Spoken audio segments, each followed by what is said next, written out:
Welcome to the deep dive. Today, we're looking at something we often just take for granted, the beard. Right. Why do men grow them? I think most people just assume it's fashion or maybe genetics, but the source material you sent over, it reveals a much more complex picture. Oh, yeah, absolutely. We're talking about a piece of evolutionary armor, a psychological status symbol. I mean, it's a cultural artifact that has shaped societies for thousands of years. That's a perfect way to put it. Our mission here really is to synthesize findings from evolutionary biology, social psychology, and historical analysis to give a comprehensive answer to that one question. Why does facial hair exist? And why do we still care so much about it? We're going to unpack the deep science and the rich cultural tapestry that's been woven around the beard. And we have some amazing sources for this.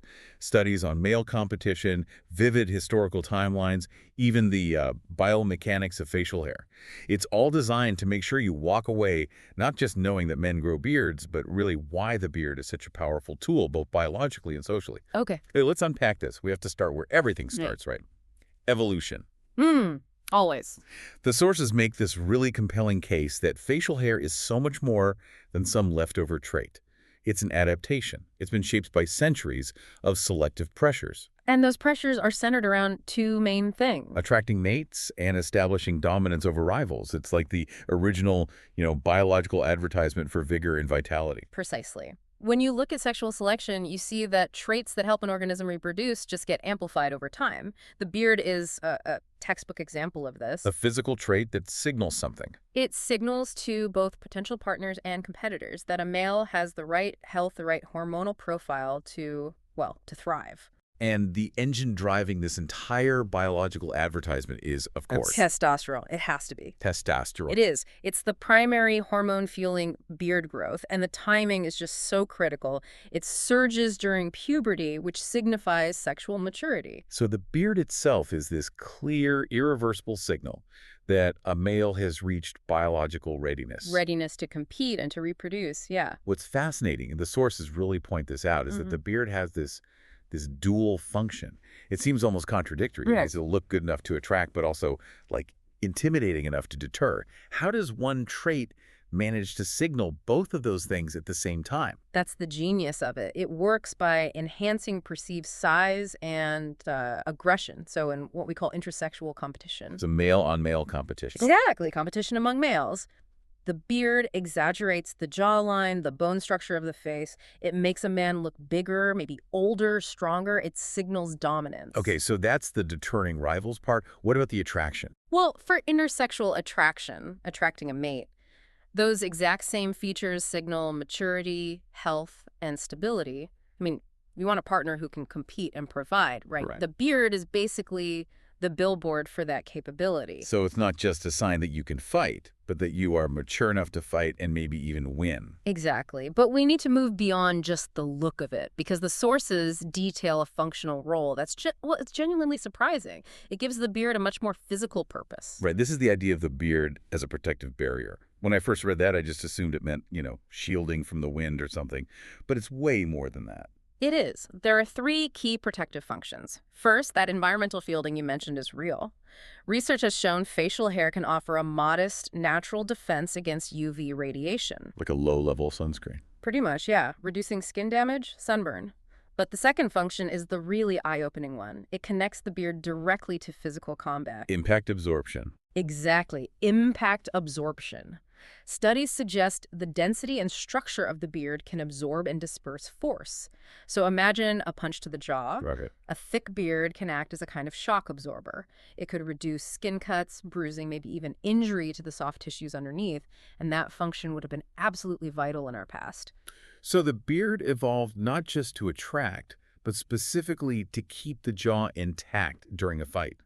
It's a literal piece of evolutionary armor for the face. That's an incredible insight into early survival. It makes complete sense in an environment governed by physical rivalry. And the third one, just quickly, is thermoregulation, kind of like other body hair, but its main driver really seems to be display and that physical protection. Here's where it gets really interesting. Let's pivot from the biological field to the social one. We've established the beard as this ancient biological signal. But how did that translate into, modern social dynamics? It's not just about attracting a mate on the savannah anymore. It's about making a statement. The translation is almost seamless, really, because that underlying drive for dominance is still there. Beards developed culturally as symbols of status and power, just reinforcing that ancient signal. So today, that same competitive drive shows up in what? Social settings? The office? Social and professional settings, absolutely. Facial hair is still used, consciously or unconsciously, to assert dominance in a social hierarchy. And that ties right into how we perceive masculinity itself. The source material is very clear on this. The beard is a powerful visual signifier of power, maturity, and social standing. It signals experience. When you look at modern perceptions, full bearded men are often seen as older, more respected, and therefore more powerful. More authoritative. But this is where we need to bring in the nuance, which the sources do really well. A clean-shaven look can also signal high status. Right, but a different kind of status. A very different kind. A disciplined, regimented, highly controlled status, think military or, corporate control. But without that kind of uniform requirement, the beard powerfully conveys a more natural maturity and standing. That distinction is so key. It's like men have two paths to signal status. The untamed maturity of the beard, or the disciplined precision of a clean shave. Precisely. And for the man actually wearing the beard, the psychological impact, the effect on his self-esteem can be really powerful. We call it the confidence factor. Tell us more about that. How does a beard actually change a man's self-image? Well, it can offer a huge boost to self-assurance. For many men, a beard is an aesthetic tool. It can radically change how the face looks, maybe concealing features he might be self-conscious about. Like a weaker jawline or scars? Exactly. A receding chin, scars, asymmetry. By enhancing that perceived definition, the man just instantly feels more confident in social settings. And I imagine just the act of successfully growing one, which takes time and effort, that becomes a source of pride itself. It's a form of personal fulfillment, for sure. It signals patience, dedication. It aligns his internal self-image of being mature and strong with the external image he's projecting to the world. It's an act of identity. And this complex meaning, this mix of, biological armor and social confidence, is why facial hair has been a central focus throughout human history. The significance of the beard is like a rich tapestry, where the physical thing is constantly being rewoven by culture and ritual. Let's get into that history, because the value placed on beards just varies so wildly. Sometimes they're sacred, other times they're banned. We need some specific examples here to bring this to life for you. Okay, consider ancient Egypt. Beards were so crucial to the idea of power that pharaohs, including female pharaohs like Hatshepsut, wore these elaborate false beards. Made of gold, right? Gold and lapis lazuli, yeah. The beard wasn't just fashion, it was a literal symbol of divine wealth and authority. It was reserved for the highest social class. The fact they used a false beard just shows how potent the symbolism was, even without the actual hair. Absolutely. Now, jump over to Mesopotamia. The sources describe a very stratified system. Soldiers wore long, intricate beards to show battlefield strength. But even more interesting, the law governed beard styles. By social class. Only the elites were allowed to use certain expensive beard oils and elaborate curling irons to get these complex, square-cut styles. It was a visible sign of who had the power. So facial hair was literally written into law, defining social boundaries. And what about the famous associations with just raw physical power? You immediately think of the Vikings. Sure. Their beards were legendary symbols of strength, bravery, masculinity, and they didn't just let them grow. They styled them, braided them, put beads in them. It was part of their identity as fierce warriors who wore their capability on their face. Which makes the dramatic swing in Western culture even more astonishing. After centuries of these deep, power-based associations, the sources highlight this huge shift. The shift was seismic. I mean, in the 1880s, historical evidence suggests something like 90% of men in the West had some form of facial hair. 90%, wow. But as the Industrial Revolution took off and ideas of mass hygiene and modern professional life came in, that popularity just plummeted. A clean shave became associated with modernity, efficiency, cleanliness. Essential traits for the new regulated workplace. Exactly. And now, today, we see the beard making this huge comeback. But it's more as a form of personal choice and style, not a mandatory cultural norm. It reflects that constant negotiation between our biology, our history, and our individual freedom. That deep history brings us right to the present day. If you're going to embrace this ancient, potent symbol, you need to know how to do it right. So let's transition to the practical stuff: growth, maintenance, and debunking some myths. The maintenance part is just non-negotiable. A poorly kept beard sends the opposite signal of everything we just discussed. So for you, if you're learning, achieving a full beard is a commitment. It can take anywhere from 2 to 6 months. And what about that number one hurdle, that dreaded initial phase, the itchiness? The notorious itchiness. You have to resist the urge to trim it for the first 4 to 6 weeks.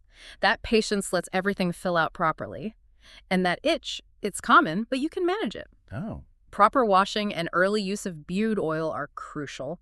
They moisturize the skin underneath, which is usually the real source of the problem, and they soften the sharp ends of the new hairs. And once you get the length, what's the golden rule for trimming? Always, always trim when the beard is completely dry.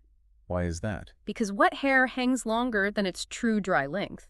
If you shape it while it's wet, you're almost guaranteed that once it dries and shrinks up, it's going to be way shorter and more awkward than you wanted. Okay, that makes sense. And what about products? Beard oils, conditioners. Can't you just use regular shampoo? You really should avoid standard shampoos. They strip the natural oils from your face and hair, leading to brittleness and more itchiness. Beard oils and conditioners are specifically designed to hydrate everything. And the brush. Oh, the brush is key. It helps direct the hair, trains the shape, improves circulation to the follicles, and exfoliates the skin underneath. All right, let's pivot to dismantling some misconceptions. Let's start with the biggest one.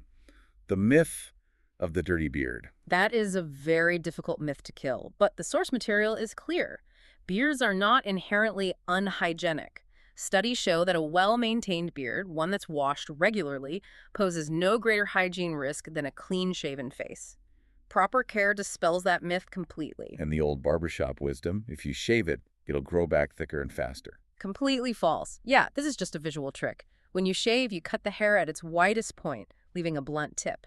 As that hair grows out, that blunt edge feels coarser and looks darker. But it doesn't actually change anything biologically. It has zero impact on the number of hair follicles or the biological growth rate. None. And finally, the professionalism myth. We've moved away from the idea that your competence is tied to how much you shave. That's the modern evolution of the beard. I mean, a decade or two ago, a full beard might have been frowned upon in some conservative offices, but perceptions are changing fast. That's more accepted now. Most companies now accept tidy, well-groomed facial hair as just a valid form of personal expression. They recognize that appearance, as long as it's neat, has no bearing on professional capability. So, what does this all mean? I think the modern beard is a beautiful synthesis of utility, psychology, and history. It started as, an evolutionary armor plate for the jaw, a visual signal for competition and attraction. Now it's morphed into this powerful cultural and psychological tool.